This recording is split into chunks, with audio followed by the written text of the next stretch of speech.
Welcome to the last session of TOC Connect. Remote control operators, are they crane operators or something else?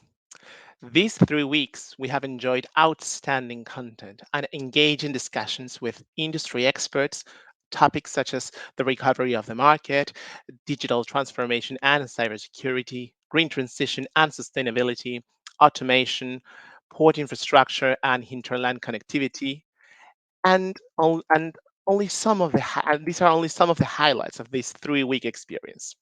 Today's session will focus on the current and future role of crane remote control technology and how this is likely to transform terminal operations and the work environment. To lead the debate and introduce our panel of speakers, I am delighted to present Paul Avery, editorial director of World Cargo News. Before we begin, however, I would like to mention some housekeeping remarks. Please remember that you may use the chat box on our platform to pose your questions. These will then be passed on to Paul. Also, should you experience any technical difficulties, do let us know, and a member of our team will be in touch shortly. Thank you, and over to you now, Paul. Thank you, Matteo. Good morning, good afternoon, everybody. Hello and welcome to the second World Cargo News session within TOC Connect and the final session. This session, we're looking at remote control crane operations. And I really think this is one of the most exciting and challenging issues in the industry today. The industry is clearly going through a transition where we now have some 2,500 plus, perhaps 3,000 cranes that are in operation today, controlled by a combination of automation systems and remote operators that sit in a control room and not in a traditional crane cab. Now, when you get to see some of these operations, there's a lot of variation between the terminals and what the remote operators are doing and and the work environment itself. A new work environment where operators are working alongside an automated crane and also crane access and control systems, it's very different to driving a machine. And in some ways, the more you automate, the less there is for the operator to do. And that's a big challenge for the industry. So in that context, I thought it was very timely to discuss some of the different approaches to the role of the remote crane operator, the interface between people and automation technology, and the design of the work environment itself. And we've got a panel today with a great cross-section from the industry to work through this issue. But firstly, we have a terminal operator with what I think now is coming up to about 15 years experience with automation and remote control cranes with two different types of remote operations at their one facility. We also have a consultant with a design background in engineering control room environments for industrial applications. And we have two suppliers that have delivered remote control crane systems with different levels of automation in many different markets and countries. The way the session is going to work is we'll have a presentation from each speaker, followed by a short period of questions and answers. If you have questions for a particular speaker, please get them in as they're speaking, and we'll try and get to them at the end of each presentation. Hopefully, we'll have some time at the end for an across-the-panel Q&A, but we'll see how we go. Okay, so I'll introduce the first speaker now, and we'll get started. To kick us off today, we have Rich Seasai, who's the Senior Vice President, Technology and Projects from Virginia International Terminals. Rich, welcome to the panel. Thanks, Paul. It's good to talk to you again. It's good to be here today and talk a bit about how the Port of Virginia is using a couple of different types of remote operated crane technologies and the things that we've done in terms of design and implementation. So I think that'll be a lot of fun. Great. Okay, next slide. You already know who I am. So this is the Port of Virginia. We're the fifth largest container terminal in the United States. We operate a number of different facilities here in the harbor. The most important two are Norfolk International Terminals, which is up on the right. Has 30 semi-automated RMGs, and then our stacks, I should say, and then Virginia International Gateway, which is sort of to the left here, and that has 28 stacks using semi-automated cranes. The Virginia International Gateway facility also features a cantilever RMG system that manages a rail facility, and we're going to talk about both of those today. Next. So we've just finished here in 2021. We've brought online an additional 1 million lifts of capacity, so almost 2 million TEUs of capacity here in the port. Fortunately, we brought that on just before the pandemic hit. So while everybody else has lines of ships sitting outside, we don't have that problem because we have lots of new volume to fill up. But we have filled it up, I will tell you that. Next. This is the Virginia International Gateway facility that I'm sitting at today, in fact. In the middle is the RMG stacks. Over on the right-hand side, you'll see a rail operation. It's in a distance, but you can see the little blue cantilever RMGs that each sit over a bundle of 4 tracks and operate with remote-controlled cranes to service the trains coming in and out of the facility. Similar to the RMG stacks in the middle, 2 cranes per stack with fully automated operation inside the stack, and on the water side, the end towards the vessels, those are all totally automated. Where on the opposite end of the stack, when we come in contact with truck drivers, there's a component that has a small engagement of a remote controlled operator. So that's what we're going to talk about today. Next slide. So remotely operated yard cranes, that's what I was just discussing. Cranes operate automatically about 90% of the time. Automated means they position themselves, the crane positions itself over the move, engages the container, lowers and engages the container, lifts the container, travels to the destination, locates the drop position, and sets the container down. Those elements are all automated. There's one non-automated component of that, and that is when we are engaging with a truck that has a container on the back of a chassis, during the last few feet of the operation, a human operator actually engages the box and lifts it and makes sure that the truck driver and everything is safe as part of the process. That bit is performed by a human operator, and that type of a human operator is not engaged with the crane full time. They're only engaged during that one piece. So it does not take an operator for every crane to do that work. Instead, there's a pool of operators who work against up to 58 cranes, or up to 60 in the case of the other terminal. The truck drivers must be accounted for, or the crane will not enter the area that the trucks are parked in. So the crane will only enter into the lane where the truck that's being serviced exists. It cannot enter the other lanes. And the truck driver in that lane has to be in a position where we know that it's safe for the operation to proceed. Next. So this is what one of those stations looks like, sort of like an enhanced video game. You notice the seat they're sitting in is not a crane seat. You're going to see a difference here when I start talking about the rail cranes and how they work differently. This driver that's doing this work sees the vision that he has of the crane connected for the duration of a move, which might be in the order of a minute or less. And then the screens go blank. And when he's connected to another crane, he's got a completely different, the same set of views, but of a different crane working in a different position. Next. This room has about 12 people in it, I think. It's 12 or 14.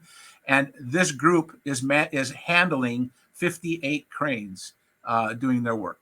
So it's you can see there's not 58 people there. Some of the desks are empty. One of the advantages this has, the person sitting in the empty desk isn't causing the person not sitting in the empty desk here in the foreground doesn't cause any equipment to go down. They can go to the restroom. They can take a break. And somebody else in the room is then dealing with the work associated with any crane that person might have been involved with. So no dedication between operators and cranes in this type of a situation. Next. And you can see here, it's a little hard to see, but in the center there's a driver, and he's standing on a pressure-sensitive mat. And that crane that's bringing the box in, there's trucks in adjacent lanes, but the crane will only enter into that lane. And if the driver for that particular spot is not standing on that mat, the crane will not enter the area. If the driver is on the mat, hence accounted for, the crane will enter the area, position over the top of the truck, much the same as it looks right here, right now. And then once it gets to that position, automatically, it will then be handed off to a remote operator who will actually finish that last little bit of a move and put the container on the chassis attached to the truck. Next. Let's talk about the rail operation because it is a little different. Notice that you have, there's 2 cranes in each one of these bundles. The tracks are unique here. We typically have much lower density. We span 4 tracks. It's not uncommon to find people doing 5, 6, 7, and 8. We picked 4 tracks for efficiency. These cranes move very fast, and the buffers that are attached to them, that's the area that's perpendicular to the rail there. These buffers then only have to handle 4 tracks worth of train cars, which means that the buffer density is pretty high, which means that the crane can operate very fast without a lot of waiting for containers to be brought in for operation. Each of these cranes is operated by a remote operator, but unlike the other cranes, the ones that we showed you a minute ago that are in the ASC stacks, the drivers of these cranes are attached full time. If a driver gets out of a seat to go to the restroom in this area, the crane will stop operating. So the driver must be engaged remotely, but attached to the crane full time. Next. So the on-dock parameters, 2 bundles of 4 tracks versus a bundle of 8, which is very common around the world. Each rail track is 2,200 feet long. There are approximately 40 45-foot wells per track, 2 cantilever RMGs per bundle. Rail car OCR and rail car identity sensing are fully integrated, which means that as the rail trains are brought in, we do OCR detection of all the cranes, of all the containers that are on the various cars, and the cars all have RFID identity tags on them, so we can specifically identify the car and the contents. The rail side trackside buffer is a decoupled operation, which means there are no vehicles attached. The chassis are positioned, but there is location sensing, both differential GPS as well as a sensor that tracks the specific instance of a truck at a specific transfer point that's hard coded, that's built into the ground. So every transfer point has location sensing built into it. The horizontal transport is via utility trucks, which some people call hustlers. The yard interface is decoupled RMG transfer zones. So the stacks we saw before is how the containers go in and out of the central yard, the stack yard. The remote controlled operators are dedicated for each CRMG. The CRMGs are smart, though. I don't want to give you the impression that the driver has a lot of work to do. The system is smart enough to know how to help the driver get to a specific location. And then we have electric coning and deconing vehicles, because here in the United States, our trains are double stacked. So there is an operation to unlatch the containers before they're lifted off the top, and then relatch the containers as we build the train to exit with 2 containers stacked too high. Next. So the remote operating features here that's important: technology assisted positioning from one rail car to another. I mentioned that we know all the cars, we have specific details about the contents. In addition, we have a database of every car that operates in the United States. It's maintained, so we know the complete dimensionality of the car. We know when the car is brought in, where it parks, and after the first move is made, we can calibrate the geometry of the whole train, and as moves happen, the positioning details for pre-positioning the crane get smarter and smarter. On the first car, the driver might have to position, maybe 3 or 4 feet to get the crane in the right position to operate on a particular well. By the time we get about 3 or 4 wells in, the positioning accuracy is down to a few inches, and it tends to go very fast. The driver has to be attached to the crane, but if he's holding a button, then the crane will position for him automatically, so that he doesn't have a lot of driving and back and forth to do. The circumstances where the driver is working are very comfortable. There's a camera assisted operation to provide total visibility, and we've seen move rates of over 27 moves per hour and sustained move rates up to 22 moves per hour. Next. This is what a chair looks like, a little different than the last shot. That's actually a crane that's in a room, that's not on the crane, but it looks more like a crane driving chair that would be out on the crane. And that's because we want the driver to he's in control of the crane, doing a lot more work to drive a specific crane than the people in the first shot that I showed you. Next. That's what the screens look like. So lots of visibility. So that's positive as well. Next. That's a room of 5 operators, up to 5 operators. One desk is a spare, so a little less than what you saw before. Every one of those operators is operating a specific crane, as opposed to the previous session where you saw like a group of 12 people operating 50 cranes, 50 plus cranes. This is a little different. Next. There's some special considerations that have to be done here. The remote crane operator may have better visibility to the working area, but people working in the area are used to looking up and seeing a person driving a crane. That was raised as a concern from the beginning, and we've managed to get past this by a very carefully designed process so that the people know where the crane is going to be at all times. We minimize the opportunity for people and cranes to work in the same vicinity, and furthermore, we have a very specific procedure we use for how the crane actually moves on the rail system. And you have to account for all people working in the area via process design or technology. The fact of the matter is that the people who separate the top and bottom boxes on the double stacked cranes, the systems will not operate until they're out of the area and specifically give a verbal cue back to the control room that it's safe to start operating. When you can't do this, when you have cranes that are more densely engaged on a track so that the cranes are moving back and forth, some sites that I've been involved with have used systems like YardEye, which is an RFID-based people location tracking system. That might be an important thing to add to a system. We don't happen to use it here, but I do know it's being used successfully in another case. You want to implement processes that reduce crane movement variability. The last thing a person working out on a train wants to see is a crane coming towards them when they don't expect that. You need to allow for training time. There's no tactile feedback. When you're sitting out in a crane, the sticks vibrate and the seat vibrates, and you know that there's somebody doing work, what you're doing. There's none of that here, and it takes a little bit of time for an experienced driver to get used to that.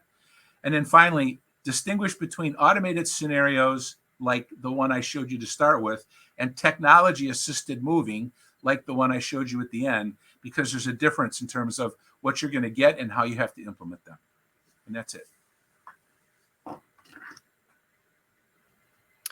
All right. Thank you, Rich. I'm back in. Yes, I'm back now. Just a technical reminder here from the technical team. If you're watching, could you please refresh your page so the Q&A section activates? Apparently, it's not always there. If you don't see the Q&A page, you need to refresh your screen. Before we move on, Rich, thank you for that. Great. There's a lot of really interesting things you're doing there. Can you clarify for us, do the intermodal RMG operators, are there ever any situations where they need to look at the screen to check that a person is not there before proceeding, or are there systems that bring in a potentially dangerous situation to the forefront of their view so they see it?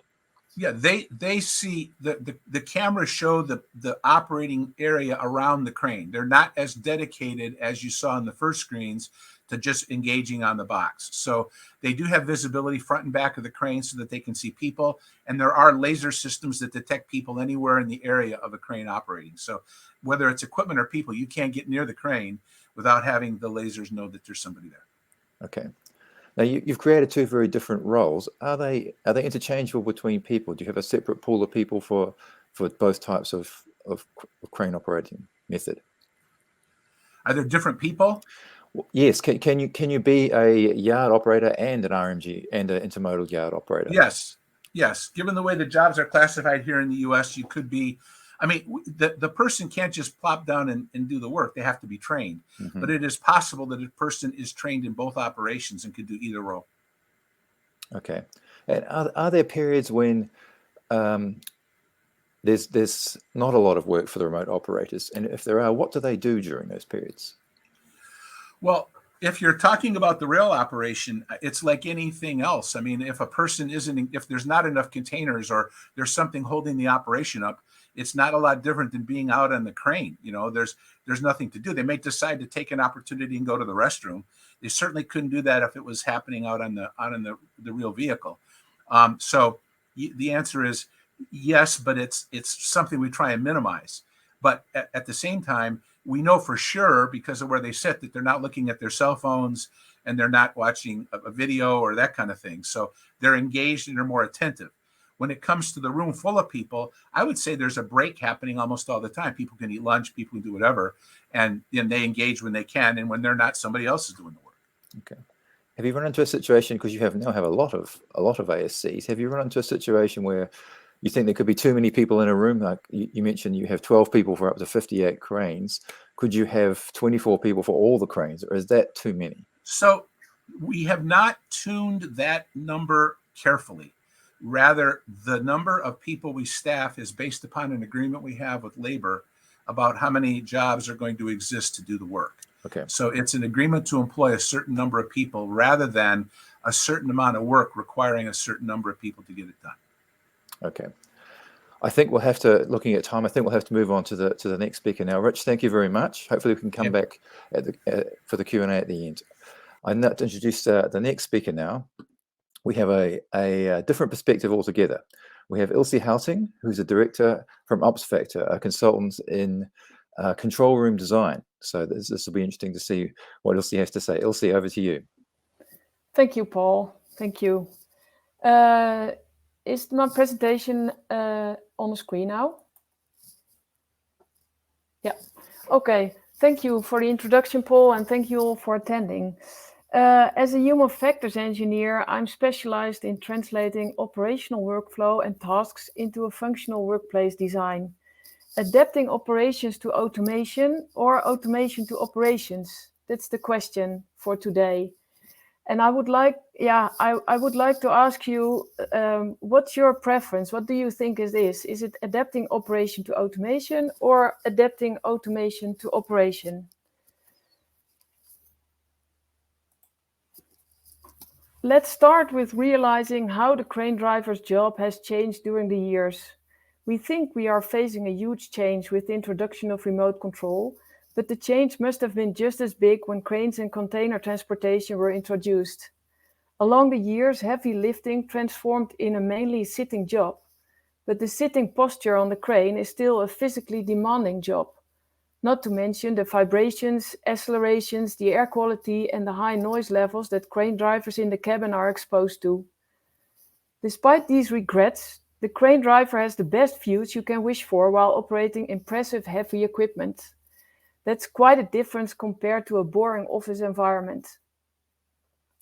The positive side, though, of the office environment is that it's a healthier work environment and less solitary, but it's expected to be a mentally more demanding job than driving the crane from the cabin.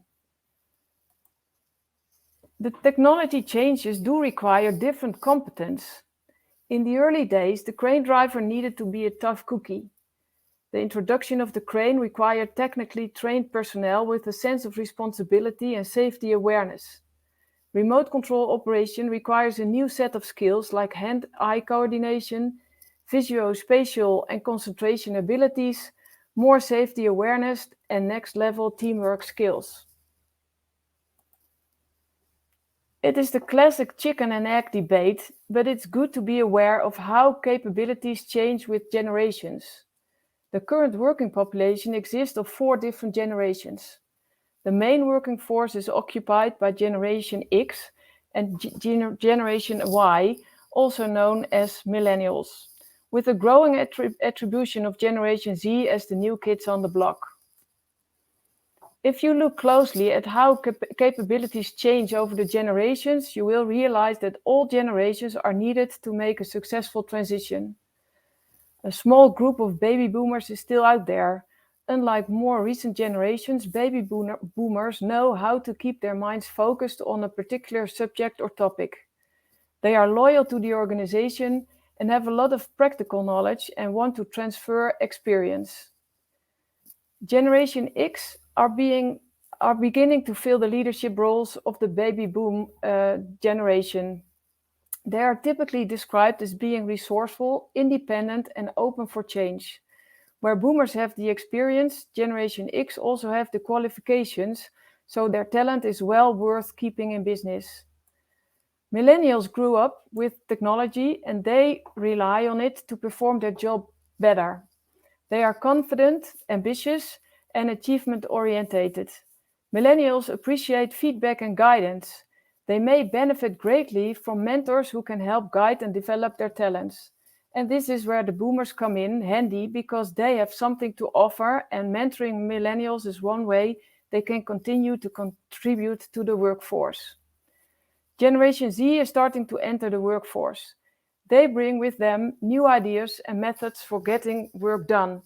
From earliest youth, this generation have been exposed to the internet, to social networks, and to mobile systems.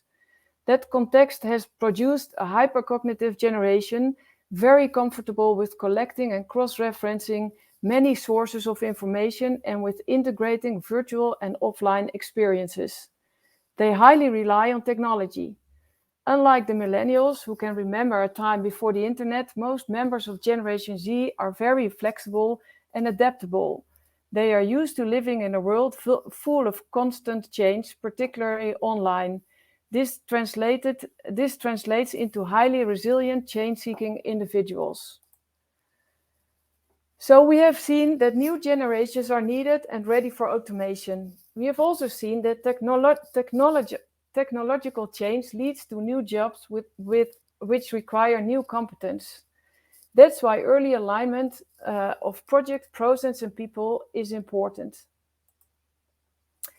And early alignment pays off because it takes $10 to change a philosophy, but millions to make a terminal change or cleanup after an accident.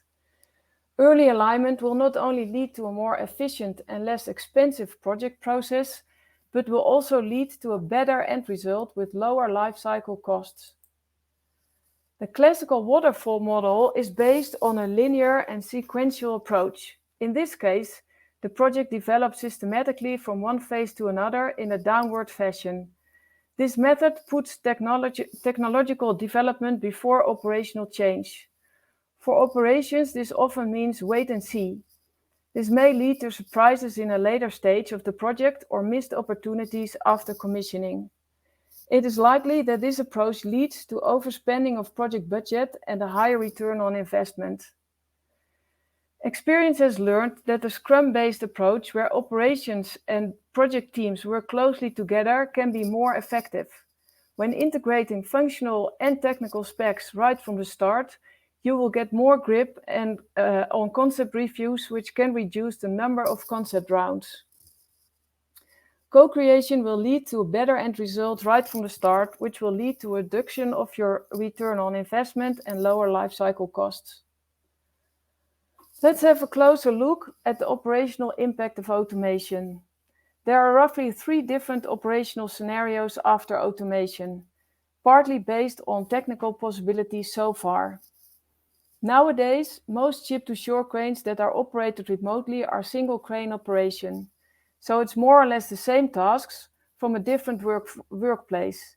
It's an autonomous job which requires high concentration levels. Stacking cranes, on the other hand, have a higher automation level, which means that you can have one operator for multiple cranes. The tasks have shifted from operation to exception handling. This makes the remote operator part of a team of other remote control operators and maybe dispatchers or maintenance personnel. What if more equipment becomes automated and if one operator becomes responsible for multiple different cranes or other automated equipment like autonomous terminal trucks, for example? The crane driver job will transform from driver to remote operator to equipment coordinator. In that case, he will have multiple tasks and he is most likely working in a multidisciplinary team. What does this mean for your office? A single crane remote control operator needs a high concentration level and a solo workplace, where an RMG operator wants to sit with his co-workers in a small group office. For the equipment coordinator, communication and teamwork is important, as well as a good overview of the actual status of the total process. He most likely wants to share information with his team. This scenario may require a multifunctional ops room. What does this mean for the workstations? The workstations need to provide the information that is required for the job. For example, a remote crane operator only requires the right camera images, crane status and TOS, But the remote crane coordinator, on the other hand, should be notified in case of an exception without having to control multiple cranes. And with that notification, it is helpful to have the right information presented to know the problem and how to solve it. The better that information, the more effective his response and the more efficient the process.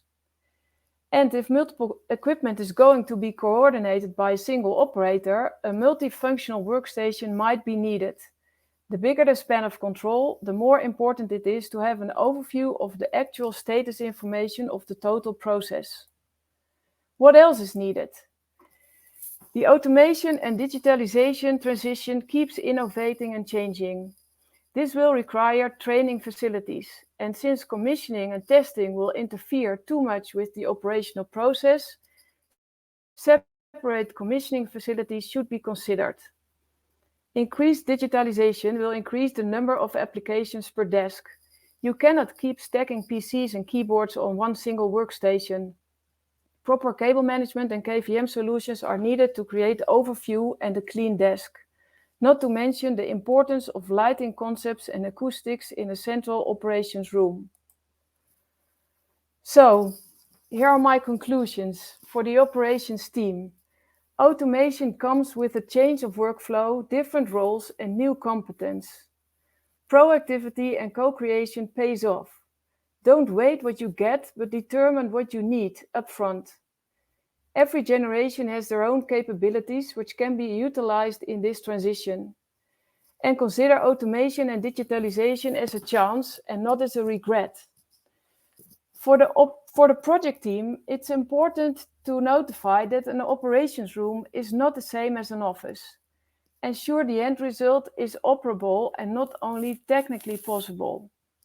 Ask operations how they work instead of what they want. Include functional design requirements in first specs and procurement, and provide information instead of data. And finally, integrated design thinking and co-creation will bring you sooner to a better end result. And as a closure, I would like to ask you again, what do you think? A, is it adapting operations to automation, or is it adapting automation to operations? Thank you for your attendance. Okay, thank you, Elsie. That was very enlightening. Can you give us your view? Is it adapting automation to operation or operation to automations? What do you think what's your opinion? Well, I think it should be a combined process. But if I have to choose, it's definitely operations, adapting automation to operations.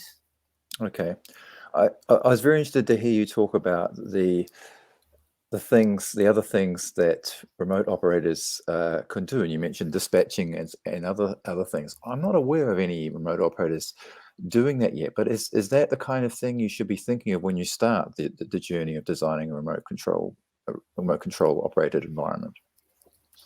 Yeah, I think you have in the design process, you have to think carefully about the workflow, and the workflow should be translated to the workplace environment. So if the remote control operator is part of a multidisciplinary team, then I think the team needs to sit together, and it needs the environment needs to facilitate both the concentration levels as well as the required communication. And if you plan the layout carefully, it's possible to ensure both requirements. Okay, that must be hard to do though. You're focused on driving a crane, or you're in an environment where you're doing other things. Are they not to a large extent mutually exclusive?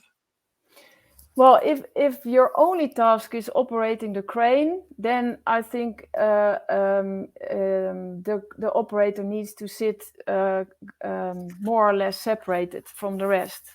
But if he's getting multiple tasks, like what we saw in the first presentation, if you combine the remote control operation, or if it's more exception handling and multi-crane control, then you might need to interact with planners or with maintenance to solve the problem or to deal with the operational process. And in that case, You need more information, and you need a team around you to do the job.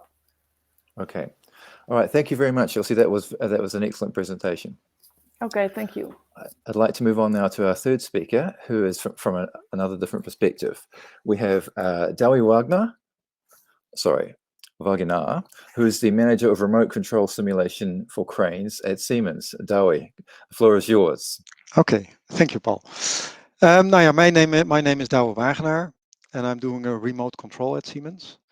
I will show you the agenda, or what I will show you. Maybe you can go to the next slide. My presentation is built up in the following order. I will give you some important points to take a look at for a remote control system.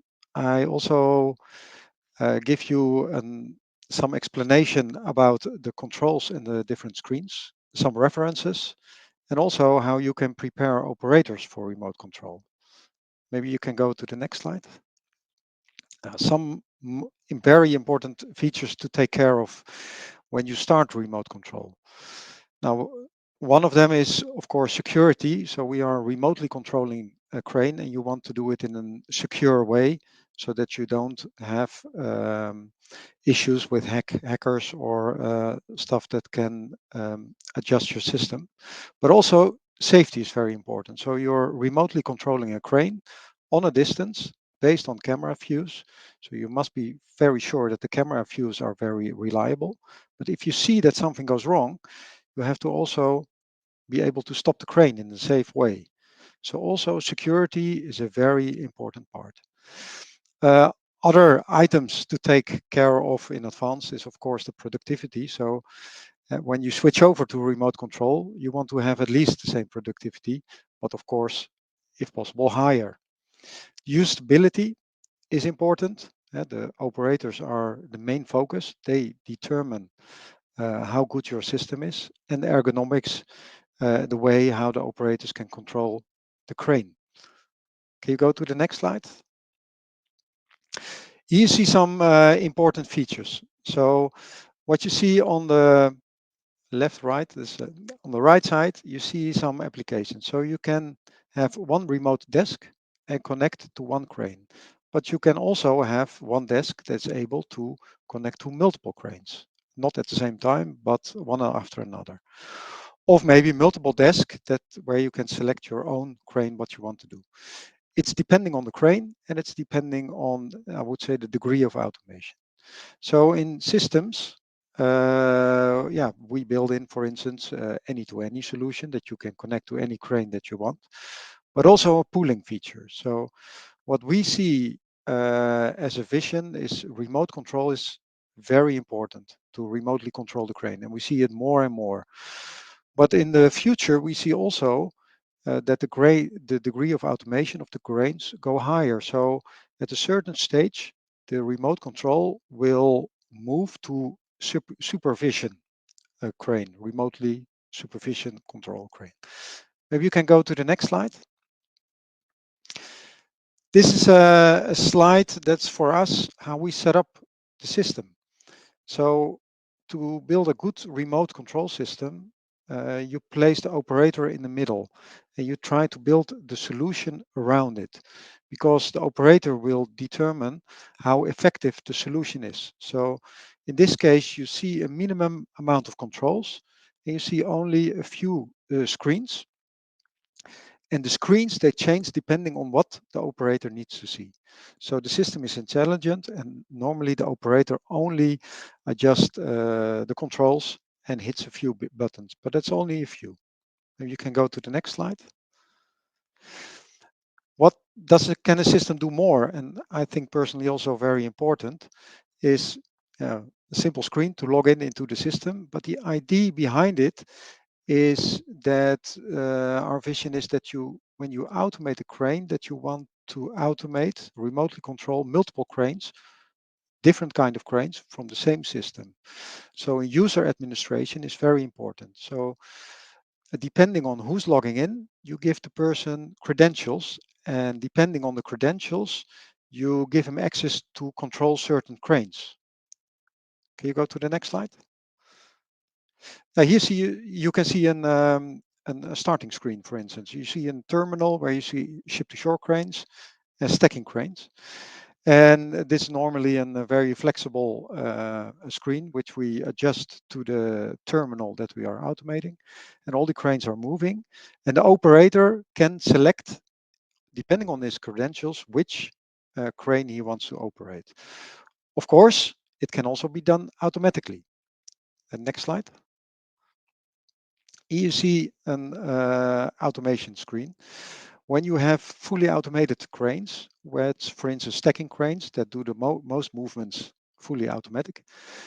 But when something happens, when he needs assistance, for instance, when putting a container on a truck, the crane sends a request for assistance to the system, and the system assigns the task to the operator with the right credentials, or maybe the operator who's idle for the longest. So in such a system, there are also a lot of automation features. Next slide, please. Now here you see different systems. So our vision is that in a control room or on a terminal, we try to put one system, and with that system you can control all cranes. Of course, the user interface will change depending if it's an STS or a stacking crane. It also doesn't matter if it's a crane which is automated by Siemens or another brand. It should be you should be create a same interface for the operators that it doesn't change and when you move to another crane. Next slide, please. Here you see a very simple or simple desk. We try to limit the controls as much as possible and only show the most important parts that the operator can focus on the parts that he really needs to see. So you see only 3 buttons on the left and the right hand, the controls for the speeds, a touchscreen in the middle for the main settings, and we try to limit to put all the information on the 3 screens. But depending on where the trolley or the crane is, we change the interface so that he sees the important stuff. Can you go to the next slide? Now here you can see the top view. So very limited controls to keep it easy. And we deliver such a desk to STS cranes or RTGs or RMGs. So we try to keep it the same. But of course, it's customizable. But the customizable part is also in the user interface. Can you go to the next slide? What are very important points to take care of if you're going to remote control? Now, first of all, you would like, it's smart to have a customizable solution that you can adapt the system to your own terminal or to your different type of cranes. What is also very important is the automation degree. So previous speaker already explained, the higher the automation degree, the less the operator has to do. Also very important is placing the cameras, getting the right views. We are doing that by means of digital twinning, but I come back later to it. Another point is the network. And I spoke about security and safety, but now we introduce video streams to operate the crane. And that will give you also an enormous a load on the terminal network. So you have to take care of that. It's a very important part. The systems, the latency of the system should be less than 200 milliseconds. Can you go to the next one? Here you see an automated crane, a remote controlled crane, but here you see how the operator is supervising it. So depending on the automation degree, the operator has to do only maybe putting the container on a truck or pick it up, or maybe he has to do the movement completely himself. Can you go to the next slide? Yeah, this is something totally different. Of course, this is no harbor crane, but what we see besides automating a lot of harbor cranes is that the solution is now also taking to I would say, mid-range applications of industrial cranes. Can you go to the next slide? So a lot of industrial, or meanwhile, more and more industrial cranes are also automated with a remote control solution. For instance, to get the people in a safe and a nice environment. If you are in a steel factory, it's quite hot and dusty, so you want to get the operators out of the environment. Can you go to the next slide? And here you see also the same system, only for a control room. And here are multiple desks controlling, in this case, not harbor cranes, but industrial cranes. But you see it's gaining up, and depending on the automation degree, the cranes can be automated. Can you go to the next slide? As I said, we see a lot of digital twinning in our solutions. So we test our solutions in a digital environment. But what we also see that that you're depending on the operator itself. So he needs to learn how workflows are working and how he can adapt to that. So what we did is also creating an training simulator. So if you go to the next slide, then you see some views about it. So here you have the crane, a digital twin of a real crane, but now the operator is connecting from the same desk to this crane. Maybe you can hit the play button. I don't see it running. Oh. And you can control and learn to operate the crane and the workflows by means of digital twinning, so that you don't have the real crane. You don't need the real crane, and you can prepare the operators of how they can control it. And here you see in the digital environment, it's very nice. You can train them with good weather, raining weather, with wind, and all kinds of stuff like that. So it's a really solution of the beginning, aligning with the operator what he needs, what he has to see, but also at the end, training is very important. And what we see is the function of the remote control is really strongly attended from depending on the automation degree of the crane itself. So for instance, we have in an application 3 desks handling over 40 cranes, stacking cranes, just because they are fully automated. Can you go to the next slide? So that was my presentation. I don't know if there are questions. Dawi, thank you. I'm back in now. Sorry, Dawi, thank you very much. Interesting presentation there. And I think one of the very important things you mentioned is that you're continuing to develop automation, and the automation rate for the tasks is going up. In other words, the amount of work that can be completed by the crane control system itself is increasing. What does this mean for the remote operator? Essentially, the job is changing around them, or the amount of work they have to do is decreasing. How do you manage that? Yeah, no, what I said, so we have fully automated cranes, and then the operators don't have to only to react on certain situation when the crane can't handle it anymore. But I also must say, we are not everywhere there. If you look at the ship-to-shore crane, we do that now one-to-one. So that means the operator is fully controlling the trajectory. He doesn't control anymore, only small parts. And it will take time to have automation solutions for all parts of the crane. But I think it will get less and less, and it will be at the end a supervisor system. So at the moment, there are a number of remote control STS cranes in the world, but none of them, as that you're aware of, have are pulled across where there's more than one crane per driver. They're all one-to-one. So far, I know, yes, but we are working on on this. But it's more not on the remote control side, but on the automation side. Okay. All right. Well, thank you very much. We have to move on to the next speaker now. I'd like to introduce Joost Dungan, who's the sales manager for TOC. Joost, are you there? Thank you, Paul, and thank you, TOC Connect, for having this interesting session.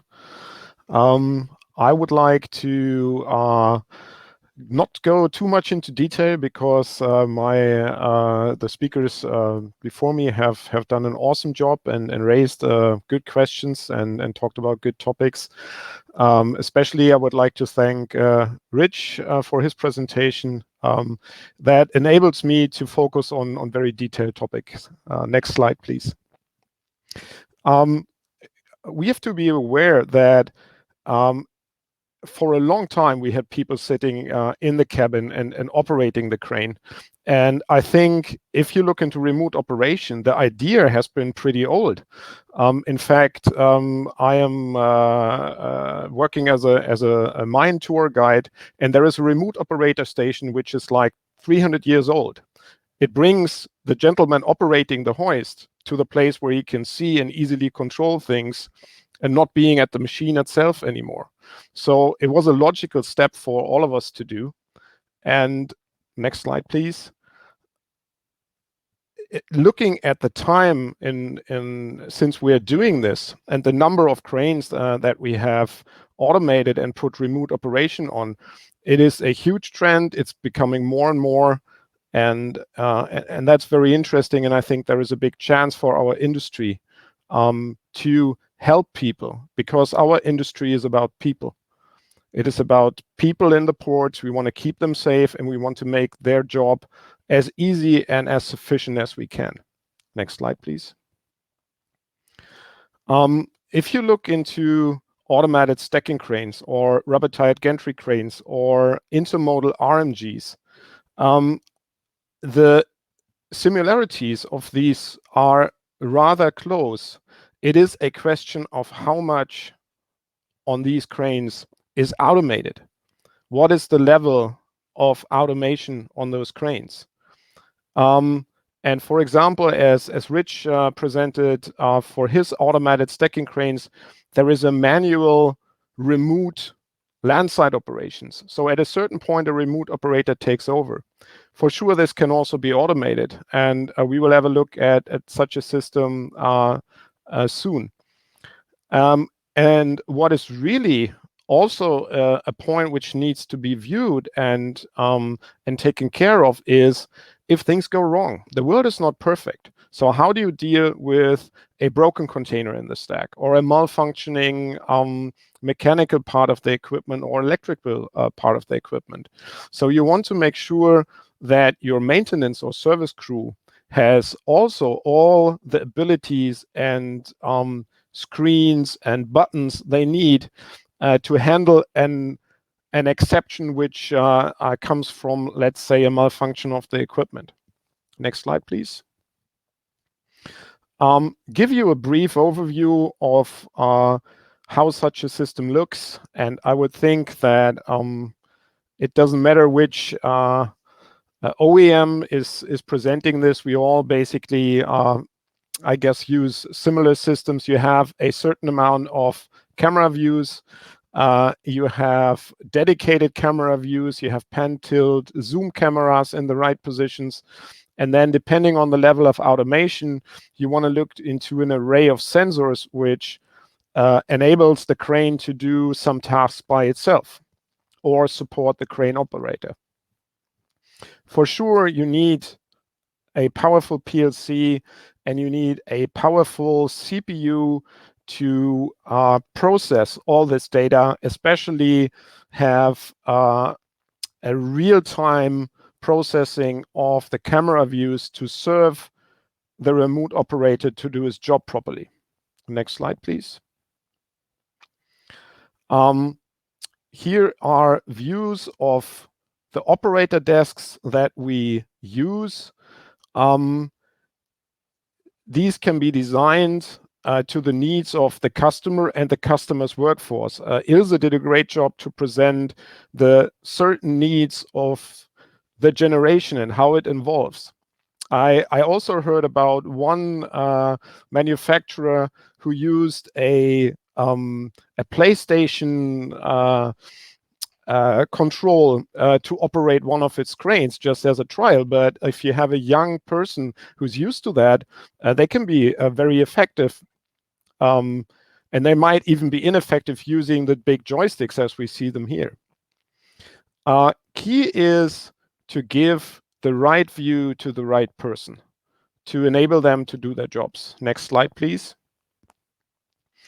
And this is a very simple view, which is taken from the philosophy of your dials in the car. You don't read how fast you are driving. Your brain determines it by the position of the needle of your speedometer. It's an interesting way of how your brain processes these kind of images. And what we see here is a top view looked down from the four corners of the spreader towards the container. Next slide, please. And you see that you don't need to land a twist lock in the housing and in the corner casting of the box. What you're looking at is to bring this picture to a symmetry. Next slide, please. So if this picture looks symmetrical, you know you will hit the box correctly. And that these kind of, let's say, tricks to the human brain are very important if you design the camera views, or you place your cameras in the right position, and then how do you present that to the operator in the screen. On the left side of this picture, we just see the corner of the spreader where the camera is housed. Next slide, please. And also, if you look into automation and remote controlled processes where human beings are close to that process, and this means the truck driver. As Rich mentioned, we're using pressure mats to make sure that the truck driver is in the right position, and we're using light curtains to make sure the truck driver can't access an area where the remote operator or automation is handling containers. You need fencing, as you see here in the middle. There is a fence separating the truck lanes from each other, because we want everybody in the end of the day to go home to their families, right? So safety is the uttermost interest that we have when we automate and operate these kind of systems. Next slide, please.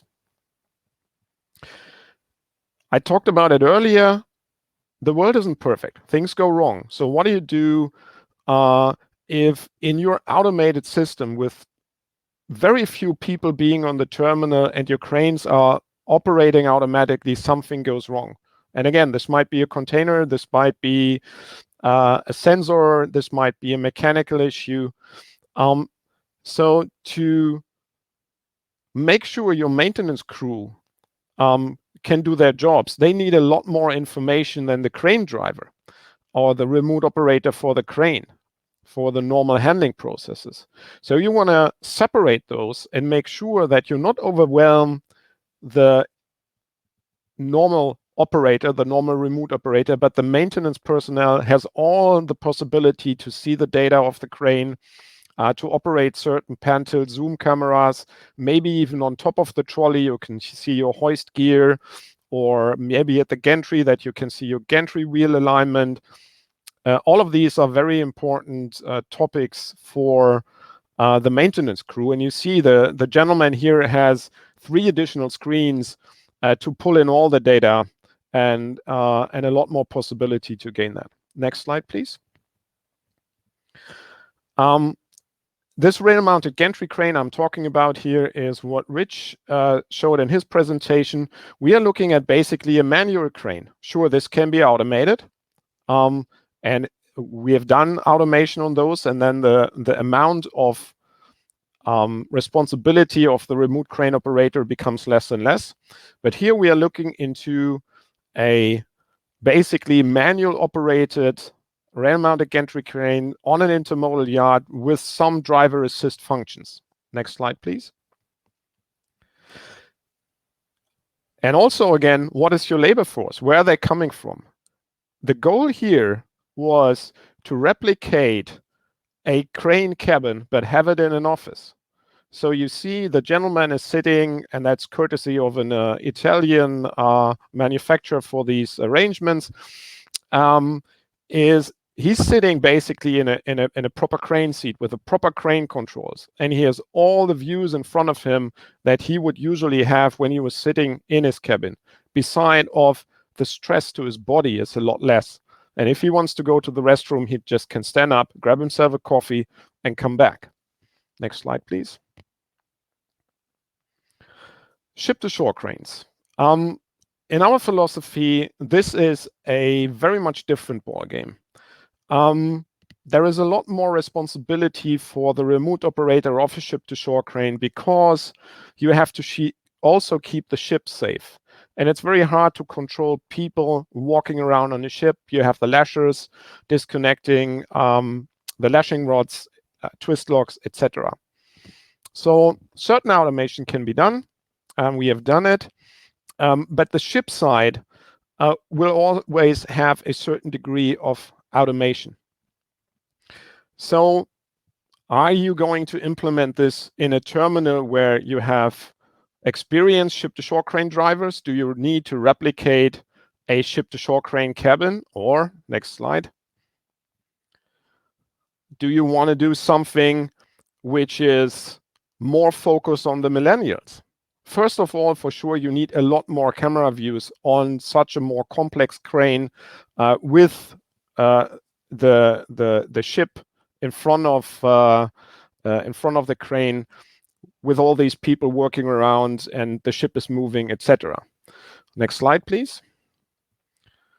So yes, you can take a standard desk, maybe for a crane operator, which is used to operate manually on a ship-to-shore crane. But if you look into the millennials, you might want to have a operator chair which is more designed to their needs, and make it a little bit more like a video game, to say it frankly. So if you look at the right side, we have a chair here where the operator sits down and the whole monitors come down in front of him. So he's basically encapsulated in his crane world and he can play his video game, if I may say so.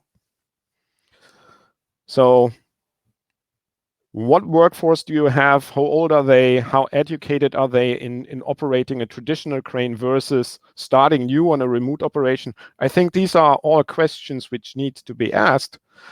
No terminal is the same. No workforce is the same. There are unions, etc. You have to take care of, and you have to take in consideration together with the terminal operator at a very early stage before such project should be launched. Next slide, please. There is a lot of benefits doing remote operation, and especially when you take the cabin off the crane and you put a remote operator station, you're not looking at a lot of extra cost here. So there is savings very quickly from the operators being able to have their breaks. They are off the terminal, which adds a lot to the safety. And to finish my presentation, I would like to tell a very short story of a union longshoreman in the United States. And there was a lot of discussion about automation. We all know that. And at a later visit to a terminal, this gentleman, when I visited the operations room, he stood up. He came to me and he said, "So you are the guy who brought all this automation to my terminal." And I thought, oh, what's happening now? And the gentleman gave me a hug in front of everybody. And he said, "Thank you for letting me have a job in the port," because this gentleman had a back issue and he was at the point of resigning from his job. And because of remote operation and automation, he could stay in his workplace. And he was very thankful for that. And it touched me. It really touched me because I wouldn't have expected this situation to happen. Thank you very much. Yes, thank you. That was very, very enlightening and a touching story at the end. I was very interested to hear you talk about the concept of a maintenance, or what happens when the maintenance desk and what happens when something goes wrong. Do you need a separate desk, where a trouble desk, if you like, or a maintenance desk, as you called it, where the issues that around damaged containers or something, a system that's not working properly, are referred, and where other people can be brought in? In our experience in the terminals we have worked so far, there is a separation between the maintenance and the service crew and the operators. And usually it is also a physical separation, that the maintenance people sit in their own office. So in the moment something is not right, being diagnosed by the sensors itself or by the normal a remote operation operator. It will be switched over to a maintenance crew. They have a lot more detailed knowledge about the technology of the crane, and they will then handle it. And because we have that separation, we can give the added value of having more screens, having more possibility to go in depth in the data. Okay. Could we perhaps to the organisers here? Could we perhaps bring everybody in for the quick discussion at the end now, please? Is that we click? Great. Thank you. So, Rich, have you got something like this at your terminal? Yes, of course. That's when he's talking about. We're probably one of his most advanced sites in terms of some of the stuff that's happened. I think we were the guinea pigs on almost all the stuff that T-Mike developed. So, of course, we have a special group that handles odd cases. And how does that work compared to? And presumably, these are people who sometimes have to go out into the yard to actually fix something. Yep, exactly. Okay, so do they need special provisions in the control center for gearing up and getting ready to go out into the yard, as opposed to the people who never do? No, so there's more people working. I mean, it's not very often that a person who's inside working problems at a desk is the one that has to go outside. They're capable of it, but there's normally staffing that's outside. So we're not waiting for somebody to exit the building, go down an elevator, get in a truck, and drive out. There are people out in the area that can actually service the equipment, but it's the same staff. Okay. And they see the more images and the more screens. This is in a separate part of the building to the main operators? Yep, separate floor. Yep. Okay. All right. And you've probably also heard that from the suppliers that there's ongoing work, of course, to improve automation systems and make them better and increase the automation rates. What does that mean for you at your terminal? Do you think the remote operator role will continue to evolve? I think so. I think there'll be more of it. We're anxious to see where the remote control ship to shore cranes go, because so far it's been there's been a lot of work there, and I think the early results are great, but I still think there's a bit more to do, because most of the applications I've seen, there's been a productivity loss attached to it. So we're going to have to see how that evolves. Do you think you've got the intermodal RMGs, which have a lot of thought and work gone into some of the issues that Jost raised around how many people need to be there, around doing the coning work and the pinning work on the trains. With an STS operation, of course, you have on the vessel a great deal more. Do you think from your point of view, is it a little bit of a bridge too far at this point to try and automate that environment? So is that for me? Yeah. Okay. So yes, here's the deal. If you think about how far away the operator is from the spreader, it's an enormous difference operating an ASC crane or a CRMG that's working in a rail yard versus a ship-to-shore crane. A guy sitting in a trolley on top of a ship-to-shore crane is about 270 feet away from where the spreader is. So watching that visually and operating, there's some constraints. So logically, you would think that technology assist would make that operation better, safer, et cetera. So the question is, how much of the crane, can you do it? And can you do some of that same thing in the cab so that the person's still connected? And what happens when you're not in that scenario, where you're now trying to navigate an area that has a lot of people running around, that there's not a lot of constraints on, and make sure that you don't have a safety problem? So they kind of have to be balanced. Definitely the taller cranes would benefit from having better visibility where the spreader's actually engaged on the box. Right. Okay. We've got a couple of questions coming from the audience here. One of them is about automating yard hostlers or terminal tractors. The question is, what are your views on doing it? Is it something you can apply this technology to? Perhaps, Starwa, you could take that one. You've shown us some machines in other industries. Terminal tractors, are they on the radar? No, yeah, not directly. It's in the view for automatic landing on the terminal tractors. That's a part where we are busy on and also doing, but that's where it ends, not the controlling itself. Okay. Just any I think what we see with, especially with terminal tractors, is that the automotive industry looking into self-driving cars and autonomous trucking has a great leap, and it is not the expertise of my company to automate those mobile equipment, but we're seeing this. This is coming. I'm talking to customers who have implemented it and thinking of using it even more. Okay. So we as the automation supplier of the, let's say, material handling equipment need to interface with that. That is correct, and we do. Rich, I think you've got your finger up there. Yeah. Just a quick one. We received a grant from the U.S. Department of Transportation, and we are in the process of working on a proof of concept for over-the-road autonomous vehicles accessing the port. That will then probably evolve to something else as time goes on. Okay. And we've got time for one final question before our streaming limit runs up, I hear. We've got someone who's asked what qualifications these remote crane operators need to have. Do they need to have a university degree, for example? So who would like to take that? I can Sure. do the first answer. No, it's not needed. When we look at, for instance, a training simulator, we educate people, the operators, in the training simulator where they can do all the exercises. And we have a kind of cooperation with a firm who's specialized in that, Mevea. And there they have to certify themselves to be able to operate a crane. And also, that maybe didn't come out, but we also optimize the user interface in combination with people who design games to make it very simple and very straight. So you don't need a degree, but you need some experience. Okay.